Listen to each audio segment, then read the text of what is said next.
Hi!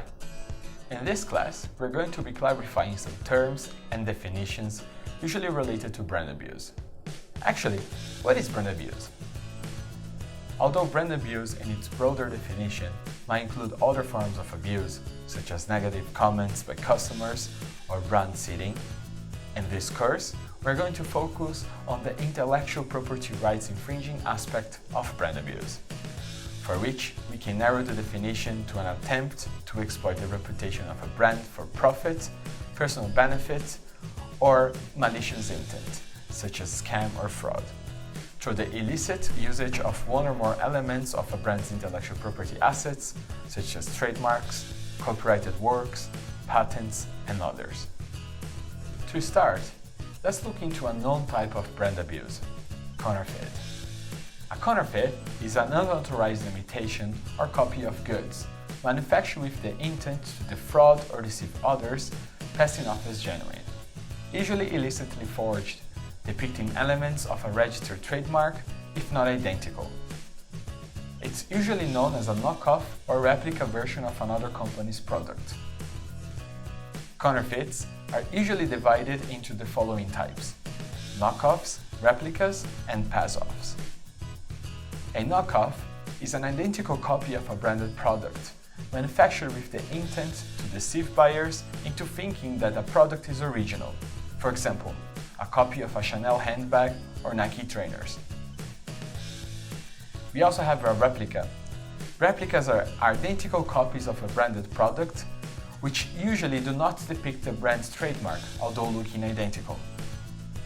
And we also have pass-offs and lookalikes, which are products that resemble another product from a third-party brand in a way that the public would assume that the product originates from that brand, despite not looking exactly like one of the original goods.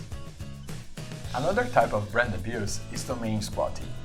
Domain squatting or cyber squatting generally means registering or using an internet domain name with bad faith intent to profit from the goodwill of a trademark belonging to someone else, misleading users to another website that is unrelated to the brand in question.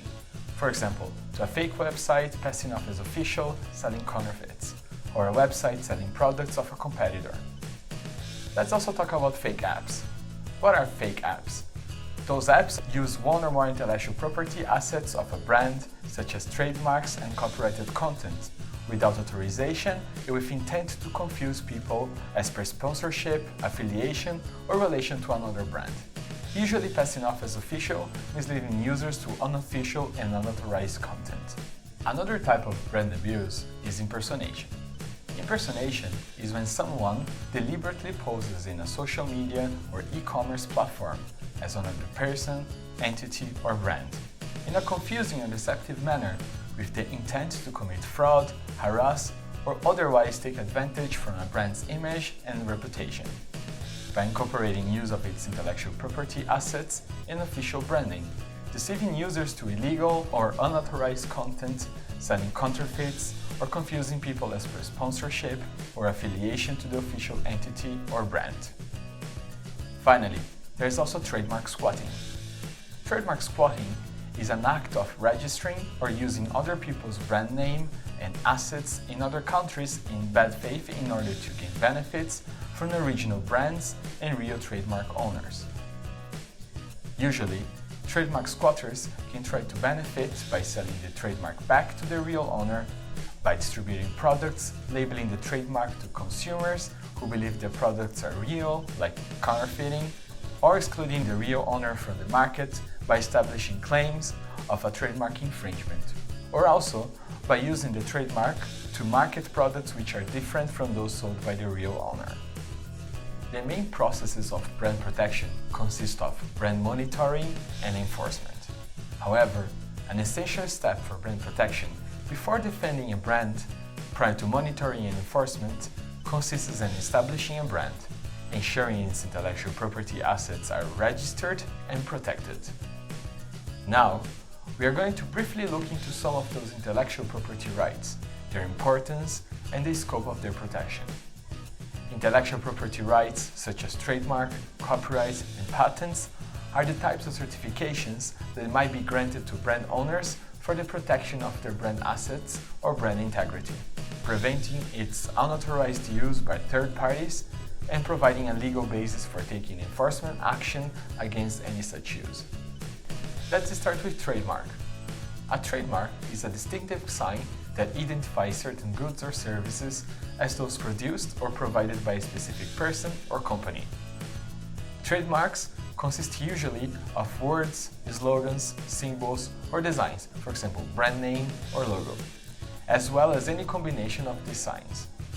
A trademark seeks to distinguish the products or services offered by one person, group, or company from another.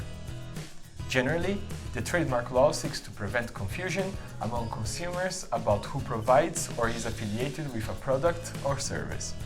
On the other hand, copyright is the right that grants protections to original works of authorship, fixing a tangible medium of expression.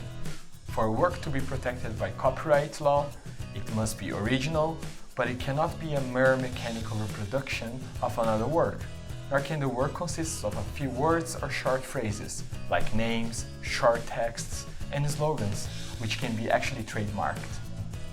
Generally, copyright protects original expression, such as text or images, and it does not protect facts and ideas, although it might protect the original words or images used to describe an idea.